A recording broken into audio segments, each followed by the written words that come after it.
उनका आपने price set कर दिया है। ना केवल स्टॉक आइटम के रेट बल्कि उनके डिस्काउंट को भी आप प्राइस लिस्ट में सेट कर सकते हैं, प्री डिफाइन कर सकते हैं।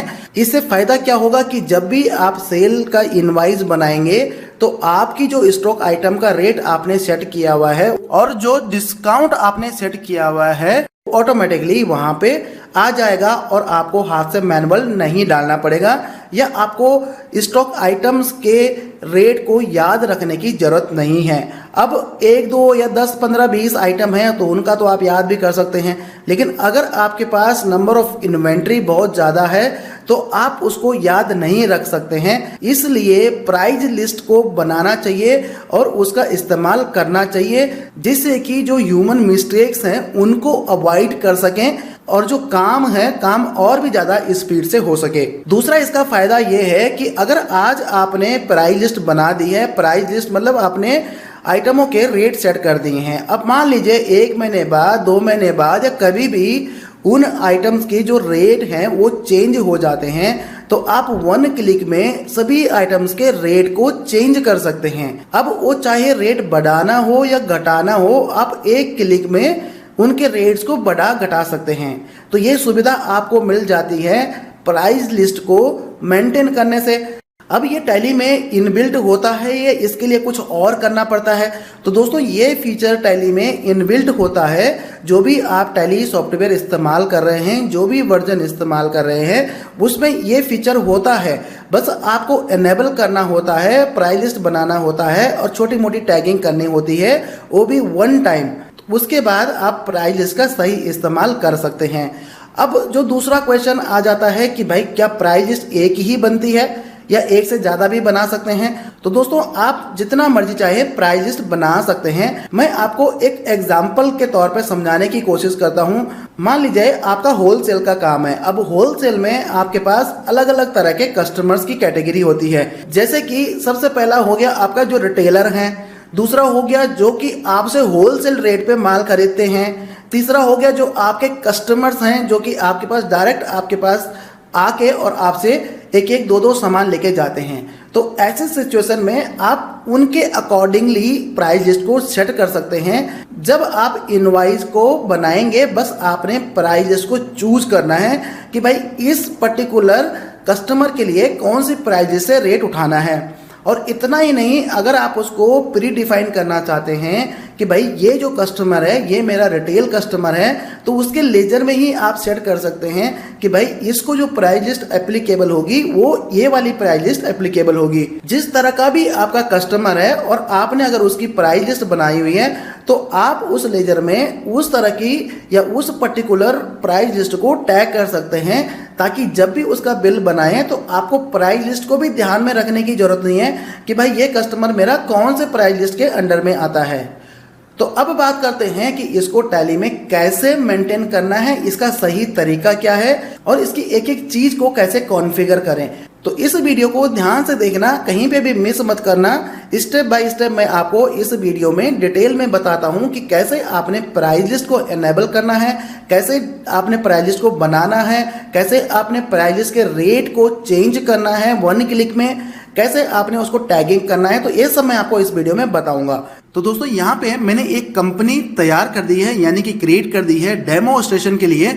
अब यहाँ पे सबसे पहले प्राइस लिस्ट को इस्तेमाल करने के लिए हमें F11 से प्राइस लिस्ट को एनेबल करना पड़ेगा। तो यहाँ पे हमें F11 प्रेस करना पड़ेगा, यानी कि कंपनी फीचर में जाना पड़ेगा और यहाँ पे इन्वेंट्री वाले ऑप्शन में 3rd ऑप्शन आपको दिखेगा, एनेबल मल्टीपल प्राइस लेबल। तो ये प्राइस लेबल और प्राइस लिस्ट दोनों एक ही हैं, क्योंकि आप कहेंगे कि यार प्राइस लिस्ट तो कहीं लिखा ही नहीं है। तो प्राइस लिस्ट पहले इसका नाम हुआ करता था, लेकिन जो नए रिलीज हैं उसमें इसका नाम प्राइस लेबल रख दिया गया है, चेंज कर दिया, प्राइस लिस्ट की जगह प्राइस लेबल कर दिया। तो प्राइस लिस्ट और प्राइस लेबल दोनों एक ही चीज़ हैं। तो इसको आपने यहाँ पे एनेबल करना है और एंटर करके इसको सेव करना है, या यहीं पे Ctrl+A करके सेव कर देना है इस पर्टिकुलर स्क्रीन को F11 की। अब इनेबल करने के बाद में आपने क्या करना है, आपने प्राइस लिस्ट बनानी है। तो प्राइस लिस्ट कैसे बनेगी, उसके लिए आपने जाना है क्रिएट में और यहाँ पे क्रिएट पे जाने के बाद में आपने जाना है प्राइस लेवल में। अब ये देखिए यहाँ पे प्राइस लेबल आ रहा है गोडाउन के नीचे, तो इस पे हमने एंटर कर देना है।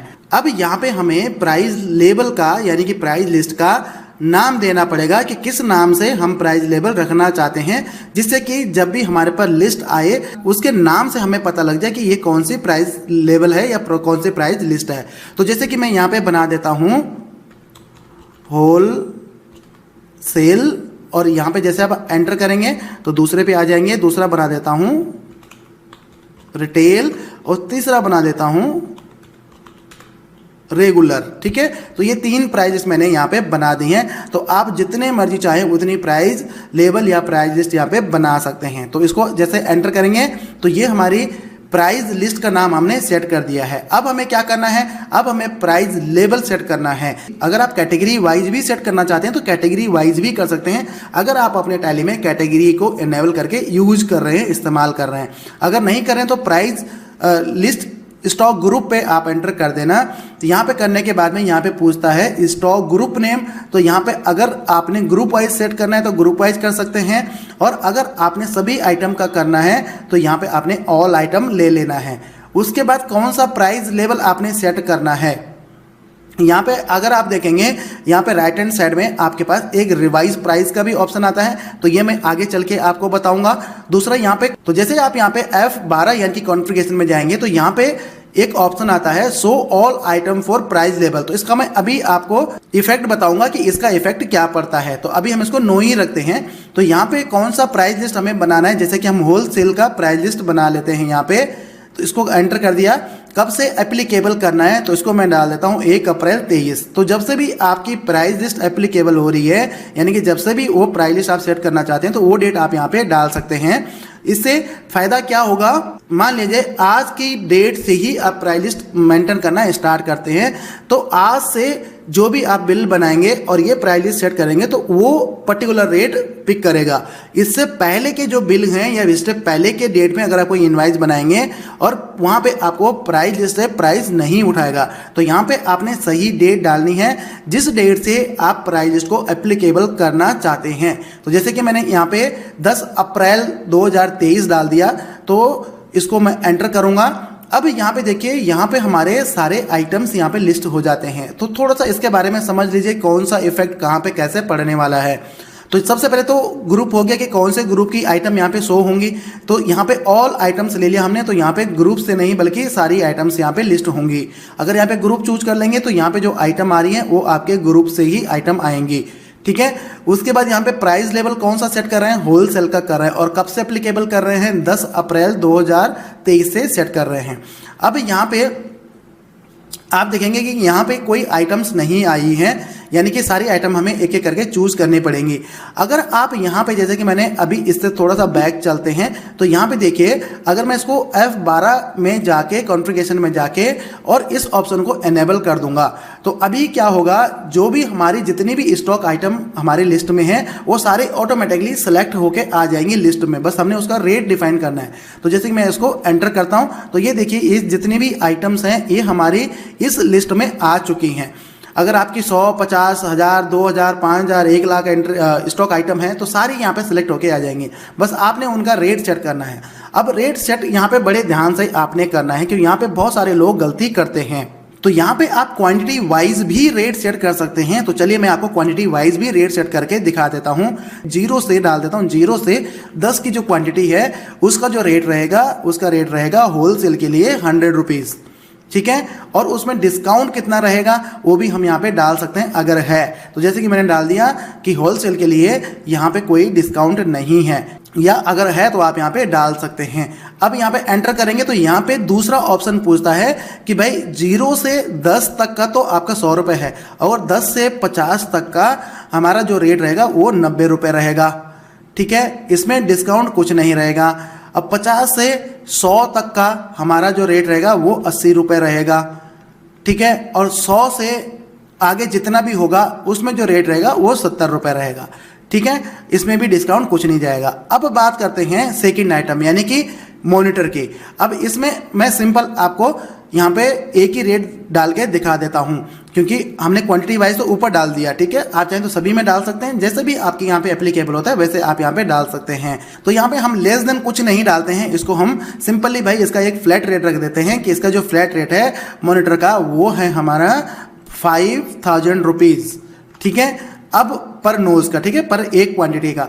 अब इसमें डिस्काउंट डाल देते हैं कि इसका जो डिस्काउंट रहेगा 10% रहेगा। तो इससे क्या होगा कि जो जब भी हम मॉनिटर का बिल बनाएंगे तो उसमें डायरेक्टली जो रेट आएगा वो आएगा 5000 रुपये और 10% उसमें डिस्काउंट के कॉलम में ऑटोमेटिकली आ जाएगा। और ऊपर कीबोर्ड वाले केस में क्या आएगा कि 0 से अगर 10 की क्वांटिटी, अगर हमने 10 की क्वांटिटी बिल में डाली है तो उसका, या 10 तक की क्वांटिटी यानी कि 1 2 3 4 5 6 10 तक अगर हम क्वांटिटी डालेंगे उसका रेट 100 रुपये आएगा। अगर 10 से ऊपर 11 12 15 50 तक की क्वांटिटी डालेंगे उसका रेट 90 आएगा। और उससे ज़्यादा इस हरारके में अगर कि कोई भी हम क्वांटिटी डालेंगे तो इसके अकॉर्डिंगली रेट पिक करेगा। लेकिन मॉनिटर में हमने क्या कर दिया, मॉनिटर में फिक्स रेट कर दिया कि भाई मॉनिटर का जो रेट है वो 5000 रुपये है और उसमें हम 10% का डिस्काउंट देंगे। अब इसमें भी थोड़ा सा वेरियस रखना चाहते हैं डिस्काउंट में, वो भी रख सकते हैं। तो ये तो मैंने सिंपल बता दिया। ये वाला जो सिंपल है कि भाई पर्टिकुलर आइटम का हमने एक रेट सेट कर दिया, दैट्स इट। अगर डिस्काउंट है तो डाल दिया, अगर नहीं देना है तो नहीं डालना है, ठीक है। तो ये जो रेट है और ये जो डिस्काउंट है ये हमारे होलसेल वाले प्राइस लिस्ट के लिए आ रहा है कि नहीं प्राइस लेवल के लिए आ रहा है। जब भी हम ये चूज करेंगे तो इसकी जो ये रेट की कंडीशन है ये अप्लाई हो जाएगी। तो इसमें अगर हम आगे चले मॉनिटर 13 इंच वाले में, तो इसमें अगर हम देखते हैं कि भाई इसका जो रेट है वो है 0 से और 1000 क्वांटिटी तक का जो रेट है वो है 4000 रुपये, 4000 रुपये। और इसमें हम जो है डिस्काउंट नहीं दे रहे हैं, ठीक है। अगर इसमें आगे चलते हैं कि 1000 से लेके 2000 तक की अगर कोई हमसे क्वांटिटी लेता है तो उसका जो रेट रहेगा वो 4000 रुपये ही रहेगा, लेकिन उसमें हम डिस्काउंट देंगे 5% का, ठीक है। और 20000 से ऊपर जो भी रहेगा उसका फ्लैट रेट रहेगा 4000 रुपये, लेकिन उसमें डिस्काउंट देंगे हम 7% का। तो आप ये समझ गए कैसे प्राइस लिस्ट सेट करनी है।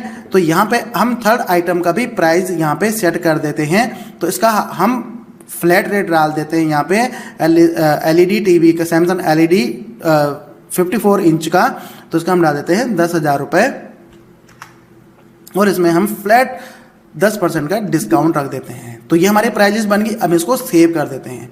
तो एक प्राइस लिस्ट तो हमारी बन गई है। अब दूसरी प्राइस लिस्ट आपको यहाँ पे बना के दिखा देता हूँ। दूसरी प्राइस लिस्ट है हमारी रिटेल के लिए। तो रिटेल के लिए कब से एप्लीकेबल करनी है, 10 अप्रैल से एप्लीकेबल करनी है। इसको रिवाइज कैसे करना है उसके लिए वीडियो आगे पूरी जरूर देखना। तो जैसे कि हमने रिटेल के लिए यहाँ पे फिक्स कर दिया कि भाई इसका जो रेट है वो हमारा रहेगा 100 रुपये, यानी कि 150 रुपये, क्योंकि 100 रुपये हमने होलसेल वाले को दिया है, इसमें कोई डिस्काउंट नहीं है। मॉनिटर का रेट हमने रख दिया 5000 रुपये, इसमें भी कोई डिस्काउंट नहीं। और मॉनिटर 13 इंच का हमने रख दिया 4000 रुपये, इसमें कोई डिस्काउंट नहीं देंगे। माउस का रेट हमने रख दिया 50 रुपये, इसमें कोई डिस्काउंट नहीं। एलईडी टीवी का हमने रख दिया 8000 रुपये, इसमें हम डिस्काउंट देंगे 5% का, ठीक है। बस हमने इसको सेव कर देना है। ऐसे ही जितनी भी आपकी प्राइस लिस्ट है वो आपने यहाँ पे सेलेक्ट मतलब सेट कर देनी है, ठीक है। अब रेगुलर वाला रह गया, तो रेगुलर वाला भी मैं आपको दिखा देता हूँ। रेगुलर वाले का भी मैं यहाँ पे प्राइस लिस्ट सेट कर देता हूँ। तो यहाँ पे इसका मैंने फ्लैट रेट यहाँ पे डाल दिया कि इसका जो फ्लैट रेट है वो रहेगा 6000 रुपये रेगुलर वाले के लिए, जो कि हमारे काउंटर में आके परचेज करेंगे।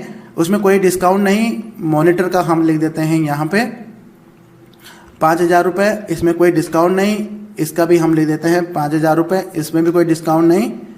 और माउस का हम डाल देते हैं यहाँ पे 200 रुपये और इसका हम डाल देते हैं यहाँ पे 8000 रुपये, ठीक है। अब ये सारी हमारे यहाँ पे प्राइस लिस्ट बन गई हैं। अगर आपको प्राइस लिस्ट दोबारा से देखनी है कि आपने प्राइस लिस्ट क्या बनाई है, तो उसके लिए भी आपने यहाँ पे अल्टर में जाना है और अल्टर में जाने के बाद में यहाँ पे प्राइस लिस्ट पे जाना है। और प्राइस लिस्ट पे जाने के बाद यहाँ पे आपने उस प्राइस लिस्ट को चूज़ कर लेना है और जिस डेट से आपने सेट किया है वो चूज़ कर लेना है। तो यहाँ पे आप फिर आप इसको अल्टर कर सकते हैं अगर आपने कुछ गलती कर दी है। अगर आप यहाँ पे राइट हैंड साइड में देखेंगे कि उस आइटम का रेट क्या है, कॉस्ट प्राइस क्या है, या उस आइटम का रेट क्या है, पिछला रेट क्या था, उसमें डिस्काउंट कितना दिया था, मतलब इससे पहले अगर आप रिवाइज कर रहे हैं तो चलो मैं आपको रिवाइज में दिखाऊंगा, लेकिन यहाँ पे आपको कॉस्ट दिखा देगा कि भाई इस आइटम की कॉस्ट कितनी पड़ी है आपको, जैसे कि जब आपने परचेज किया है तो कितने में परचेज किया है, तो वो आपको यहाँ पे लिस्ट होता रहेगा। अभी इस आइटम को मैंने परचेज, मतलब इनमें से किसी भी आइटम को मैंने परचेज नहीं किया, मैंने परचेज की एंट्री नहीं डाली है, इसलिए यहाँ पे कॉस्ट नहीं दिखा रहा है। तो चलो पहले इसको सेल बिल बना के देख लेते हैं कि सेल बिल में कैसे ये हमें दिखाता है, ये कैसे सेल बिल में ये इफेक्ट करता है। अब यहाँ पे एक चीज़ और मैं आपको बता देता हूँ कि लेजर में भी आप टैग कर सकते हैं। तो चलिए लेजर में तब टैग करेंगे, पहले एक सेल बिल बना देते हैं। तो यहाँ पे वाउचर में चलते हैं, यहाँ पे F8 में चलते हैं। तो किसको हमने सेल बिल बनाना है, मान लिया जाए हमने यहाँ पे टैली गुरुजी के नाम से है, इसको हमने यहाँ पे सेल बिल बनाना है टैली गुरुजी के नाम से। तो यहाँ पे जैसे आप इनेबल आपने कर दिया, सेट कर दिया, तो यहाँ पे प्राइस लेवल पूछेगा कि कौन सा प्राइस लेवल आपको यहाँ पे चूज करना है, कौन सा प्राइस लेवल इस बिल में एप्लीकेबल करना है। तो यहाँ पे जैसे आप होलसेल डालेंगे या रेगुलर डालेंगे तो वही रेट यहाँ पे पिक हो जाएगा, ठीक है, जो भी आपने उसमें सेट किया था, जो भी प्राइस लिस्ट की हरार के या जो भी उसकी कंडीशन सेट की थी क्वांटिटी वाइज या डिस्काउंट वाइज, ठीक है। तो होलसेल में हम चले जाते हैं, यहाँ पे हम सेल ले लेते हैं, जैसे कि हम बिल बनाते ही हैं। अब यहाँ पे कीबोर्ड में जाते हैं, अब मान लीजिए यहाँ पे मैंने डाल दिया 10 क्वांटिटी। तो यहाँ पे हमने 10 क्वांटिटी के लिए क्या रेट सेट किया था, 90 रुपये, तो इसने 90 रुपये ऑटोमेटिकली यहाँ पे रेट पिक कर लिया। अब अगर मान लीजिए मैं इसको 50 डाल दूँ तो इसका रेट हमने कितना सेट किया है, 80 रुपये, क्योंकि 50 की क्वांटिटी के लिए 1 से 50 की क्वांटिटी के लिए हमने 80 रुपये सेट किया हुआ है। तो ऐसे ही आप और भी यहाँ पे चूज कर सकते हैं, जैसे कि हमने यहाँ पे डाल दिया, इसकी क्वांटिटी हमने 60 डाल दी, तो 60 के लिए 40,000 रुपये। अब यहाँ पे आप देखेंगे कि आपके पास यहाँ पे डिस्काउंट का कॉलम नहीं आ रहा है। तो डिस्काउंट का कॉलम कैसे लाना है, आपने यहाँ पे F11 प्रेस करना है और यहाँ पे F11 प्रेस करने के बाद यहाँ पे use discount column in invoice को एनेबल कर देना है। इससे क्या होगा कि आपको डिस्काउंट का कॉलम भी दिख जाएगा, यानी कि आपके इनवॉइस में डिस्काउंट का कॉलम आ जाएगा। अब हम ले लेते हैं दूसरा, जैसे कि हमने ले लिया LCD, तो इसकी हम यहाँ पे क्वांटिटी डाल देते हैं, जैसे कि हमने डाल दिया 10। तो 10 में देखिए हमने उसका रेट क्या रखा है, हमने रखा है 1000 रुपये और इसको हमने 10% का डिस्काउंट रखा है। अब आप यहाँ पे देखेंगे, यहाँ पे आपका कर्सर आपके रेट पे नहीं जा रहा है, तो आप इसको क्या चेंज कर सकते हैं, इसके रेट को या डिस्काउंट को। अगर यहाँ पे मान लीजिए आपने गलती से प्राइस लिस्ट में गलत डाल दिया है तो आप इसको चेंज कर सकते हैं। उसके लिए आपको क्या करना पड़ेगा, यहाँ पे F12 करना पड़ेगा। तो यहाँ पे आपको एक ऑप्शन एनेबल करना पड़ेगा, modify all field during voucher entry. इसको अगर आप यस करेंगे तो यहाँ पे आप इसके रेट को चेंज कर पाएंगे। अगर ये ऑप्शन आपका डिसेबल रहेगा तो आप इसके रेट को चेंज नहीं कर सकते हैं। तो अगर आपकी प्राइस लिस्ट आपने सेट की है, यहाँ पे गलती से डल गया है, तो ऐसे आप इसको चेंज भी कर सकते हैं। जैसे कि मैं इसको 9000 कर देता हूँ तो ये हमारा 9000 हो जाएगा, ठीक है। या पर्टिकुलर कोई एक्सेप्शनल केस ऐसा आ जाता है कि भाई वहाँ पे हमें उस रेट को चेंज करना पड़ेगा, तो हम इसको ऑप्शन को एनेबल करके चेंज कर सकते हैं। अब इसको हम यहाँ पे सेव कर दिया हमने इसको, इसमें GST वगैरह नहीं लगा रहे क्योंकि हम प्रॉपर इनवॉइस नहीं बना रहे, मैं सिर्फ आपको एक डेमोस्ट्रेशन करके दिखा रहा हूँ कि प्राइस कैसे काम करेगा, ठीक है। अब यहाँ पे दूसरी कंडीशन की बात करते हैं कि भाई मुझे क्या पता, मेरे पास तो बहुत सारी पार्टीज हैं और मुझे कैसे पता कि इस पर्टिकुलर पार्टी को मैं कौन सी प्राइस लिस्ट सेट करूंगा या कौन सी प्राइस लिस्ट मेरे को इसके लिए चूज करनी पड़ेगी। तो इसके लिए आप इस पर्टिकुलर लेजर में उसकी प्राइस लिस्ट को पहले ही प्री डिफाइन करके रख सकते हैं। जैसे कि मैंने इसको चूज किया और यहाँ पे टैली गुरुजी के लेजर के अल्ट्रेशन में जाते हैं, तो यहाँ पे हम देखेंगे हमारे पास यहाँ पे एक ऑप्शन आ जाएगा। देखिए यहाँ पे ऑप्शन विजिबल नहीं हो रहा है, तो उसके लिए आपको F12 करना पड़ेगा। यहाँ पे use price level for party laser, तो उसको आपने एनेबल कर देना है। एनेबल करेंगे, सेव करेंगे, तो यहाँ पे देखिए आपको प्राइस लेवल का ऑप्शन यहाँ पे आ जाएगा। तो आप चाहें कि भाई इस पर्टिकुलर लेजर के लिए, पर्टिकुलर पार्टी के लिए कौन सी प्राइस लिस्ट एप्लीकेबल रहेगी, तो यहाँ पे आप प्री डिफाइन कर सकते हैं। जैसे कि आपने यहाँ पे होलसेल कर दिया, तो एंट्री करते टाइम पे आपको उस पार्टी का बिल बनाते टाइम पे आपको प्राइस लिस्ट दोबारा से सेलेक्ट नहीं करनी पड़ेगी। जैसे कि ये हमने टैली गुरुजी किया, तो इसको हम एंटर करते हैं, तो ये देखिए यहाँ पे ऑटोमेटिकली होलसेल लिख के आ गया है, हमें इसको चूज करने की जरूरत नहीं है। तो अभी तो आपका कर्सर यहाँ पे जा रहा है, यानी कि आप चेंज कर पा रहे हैं। तो अगर आप चाहते हैं कि यहाँ कर्सर भी ना जाए, तो आप यहाँ पे F12 करिए और जो अभी हमने ऑप्शन एनेबल किया था modify all field during entry, इसको आपने नो कर देना है। तो नो करेंगे तो आपका कर्सर वहां पे भी नहीं जाएगा। चलिए मैं आपको दिखा देता हूं दोबारा से। तो वाउचर में जाएंगे, यहाँ पे टैली गुरुजी में जाते हैं लेजर में, उसको एंटर करते हैं, सेव करते हैं। तो अब देखिए हमारा जो कर्सर है वो हमारा प्राइस लिस्ट में नहीं जा रहा है, यानी कि वो फिक्स हो गया जो भी हमने लेजर में चूज किया था। तो इस तरह से आप प्राइस लिस्ट का इस्तेमाल कर सकते हैं और स्मार्टली काम कर सकते हैं टैली में। अगर आपके कुछ क्वेश्चन हैं तो मेरे को कमेंट बॉक्स में कमेंट कर सकते हैं। तो दोस्तों प्राइस लिस्ट यहीं पे ही खत्म नहीं होती है, बल्कि अब एक और भी इंपॉर्टेंट मोड इसमें आता है कि भाई अगर प्राइस लिस्ट को रिवाइज करना पड़ गया तो रिवाइज कैसे करेंगे। तो दोस्तों रिवाइज करने के लिए आपने क्या करना है, जब भी आपको आपकी प्राइस लिस्ट चेंज होती है, रेट घटते हैं बढ़ते हैं, तो आप प्राइस लिस्ट को रिवाइज कैसे करेंगे उसके लिए आपने यहाँ पे अल्टर में जाना है। और अल्टर में जाने के बाद दोबारा से आप यहाँ पे देखेंगे प्राइस लिस्ट स्टॉक ग्रुप, जैसे कि हमने सेट किया था, इस पे जाना है। अब यहाँ पे सेम आपने वही चीज़ ले लेनी है, जैसे कि ऑल आइटम ले लिया, यहाँ पे हमने होलसेल को रिवाइज करना है। अब पहले हमने 10 अप्रैल डाला था, अब ये मान लिया जाए 1 मई से चेंज हो गया, तो 1/5/23 मैंने यहाँ पे डाल दिया। ठीक है, जब आप एंटर करेंगे तो यहाँ पे आप देखेंगे कि आप इसके जो लिस्ट को रिवाइज कर सकते हैं। तो ये जो पिछला आ रहा है कि इस पर्टिकुलर प्राइस लिस्ट में जो पिछला जो प्राइस लेबल था वो क्या था, एज ऑन 10 अप्रैल 2023। तो इसका मतलब है कि पिछली जो प्राइस लिस्ट है आपकी ये थी, इसकी अकॉर्डिंगली आप यहाँ पे रिवाइज कर सकते हैं। तो रिवाइज करने के लिए आपको यहाँ पे एक शॉर्टकट कमांड भी दिया गया है रिवाइज प्राइस का। तो इस पर आप जैसे क्लिक करेंगे तो यहाँ पे आपको कुछ ऑप्शन देखने को मिलेंगे। तो ये आपके बहुत काम के हैं, आपके बहुत सारी मशक्कत को बचा सकते हैं। तो यहाँ पे ऑल आइटम ले लेना है, जिसका भी आपने सेट करना है। होलसेल ले लिया मैंने प्राइस लिस्ट में, 1 मई से चेंज करना है। अब यहाँ पे कुछ आपको कंडीशन दी गई हैं, तो यहाँ पे आपको कुछ लिस्ट दिखती है। अब इस लिस्ट का मतलब क्या है कि रिवाइज प्राइस में ये लिस्ट आपको दिख रही है, यहाँ पे 4 ऑप्शन आपको दिख रहे हैं।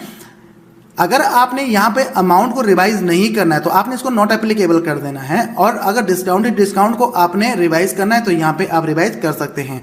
जैसे कि किसी को हमने 10% दिया हुआ है, किसी को 5% दिया हुआ है, किसी को कुछ दिया हुआ है। अगर पीछे से रेट में फ्लक्चुएशन आ गया तो आप यहाँ पे डिक्रीज और इंक्रीज कर सकते हैं डिस्काउंट को। जैसे कि मैं यहाँ पे ले लेता हूँ डिस्काउंट डिक्रीज, चलो डिक्रीज को रहने देते हैं, इंक्रीज करते हैं।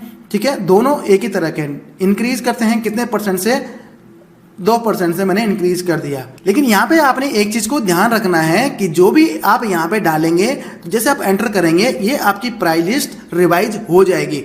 ऐसा नहीं कि आप फिर प्राइस लिस्ट में एंटर करके उसको सेव करेंगे, ऐसा नहीं। इसको एंटर करते ही वो प्राइस लिस्ट आपकी सेव हो जाएगी। जैसे कि देखिए मैं इसको एंटर करता हूं तो ये बता रहा है revise price list updated to view price list. Enter करेंगे तो आपकी जो प्राइस लिस्ट है वो आपकी व्यू होनी स्टार्ट हो जाएगी।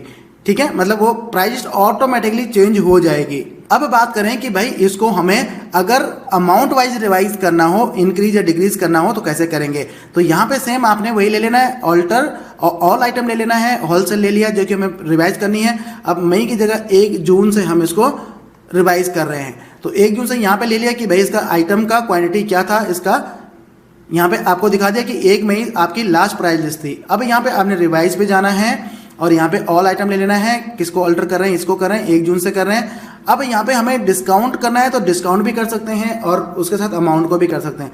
अब अमाउंट डिक्रीज करना है बाय अमाउंट या डिक्रीज करना है बाय परसेंटेज, इंक्रीज करना है बाय अमाउंट या इंक्रीज करना है बाय परसेंटेज। तो हम यहाँ पे करते हैं कि भाई हर आइटम का 5% का रेट बढ़ गया है। ठीक है, तो इसको हमने इंक्रीज करना है, इंक्रीज बाय अमाउंट 5%।